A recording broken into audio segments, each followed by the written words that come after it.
అందరికీ నమస్కారం. ముఖ్యంగా వ్యవసాయం చేయాలంటే ముఖ్యంగా రైతులకు పెట్టుబడి అనేది చాలా ముఖ్యం.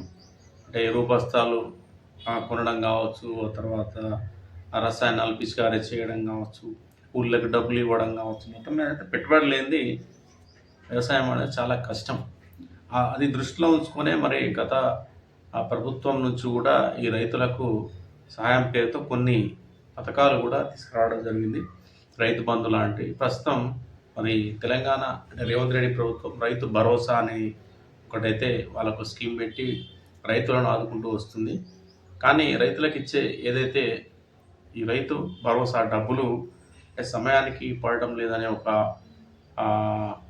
ఆరోపణలు కూడా రైతులు మనకు అప్పుడప్పుడు వార్తలు చూస్తూ ఉంటాం. ఇక ఏదైతే ఇప్పుడు రైతు భరోసా మరి ఎప్పుడెప్పుడు పడుతుందని రైతులు ఎదురు చూస్తూ ఉన్నారు. ఇంకా పడలేదు. సంక్రాంతి దగ్గరికి వస్తూ ఉంది. రైతు భరోసా డబ్బులు ఎప్పుడు ఆ నిధుల జమ జరుగుతుందని చెప్పి రైతులు ఎదురు చూస్తూ ఉన్నారు.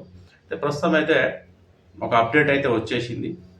రైతులు రాష్ట్ర ప్రభుత్వం పెట్టుబడి సాయం కింద అందించే రైతు భరోసా నిధుల జమ ఏదైతే ఉందో కీలక సమాచారం వచ్చింది. యాసంగి పనులు కొనసాగుతున్న మీద సంక్రాంతికి రైతు భరోసా నిధులు జమ చేసేందుకు తొలుత నిర్ణయం తీసుకున్నారు. అయితే ప్రభుత్వంలో నిధుల విడుదల పైన కసరత్తు చేస్తున్నారు. దీంతో ఇప్పుడు రైతు భరోసా నిధుల జమ ముహూర్తం పైన స్పష్టత అయితే ఇవ్వడం జరిగింది. తెలంగాణ రైతులకు ప్రభుత్వం నుంచి కీలక అప్డేట్ అందుతుంది. నవంబర్ రబీ సీజన్ మొదలవగా ఆ సీజన్కి సంబంధించిన పెట్టుబడి సాయం ప్రభుత్వం ఇంకా అందించలేదు. రైతు భరోసా నిధుల విడుదలలో జాప్యం జరుగుతుంది. దీంతో రైతులు ఆవేదన చెందుతున్నాయి. క్రమంలో తెలంగాణ రైతులు ఎప్పుడెప్పుడు ఎదురు చూస్తున్న రైతు భరోసా నిధుల విడుదల కంటే కీలక ముహూర్తం అయితే ఫిక్స్ అయింది. ముందు నిర్ణయించిన ముహూర్తం మేరకు సంక్రాంతి నాటికి రైతుల ఖాతాల్లో జమ చేయాలని నిర్ణయించారు. ఈ నెల 13వ తేదీ నుంచి ఈ నిధుల జమకు ముహూర్తంగా ఖరారు చేశారు. ఈ మేరకు సంక్రాంతి కల్లా నిధులు జమ చేస్తామని వ్యవసాయ శాఖ మంత్రి తుమ్మల నాగేశ్వరరావు ప్రకటించారు. అయితే ఇప్పుడు సంక్రాంతి నిధులు విడుదల అవ్వడం కష్టంగానే కనిపిస్తుంది. సంక్రాంతికి నిధులు వస్తాయని భావించిన రైతులకు మరికొన్ని రోజులు వేచి చూడక తప్పటం లేదు.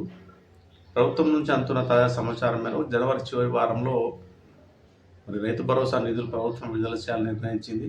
గణతంత్ర దినోత్సవం అయిన జనవరి 26వ తేదీ అంటే గణతంత్ర దినోత్సవం తేదీ నుంచి నిధులు రిలీజ్ చేయాలని నిర్ణయించినట్టు సమాచారం. ఈసారి రైతు భరోసా అమల్లో ప్రభుత్వం కీలక మార్పులు అయితే తీసుకొచ్చింది. సాగు వినియోగంలో ఉన్న భూములకు మాత్రమే రైతు భరోసా నిధులు ఇవ్వాలని నిర్ణయించింది.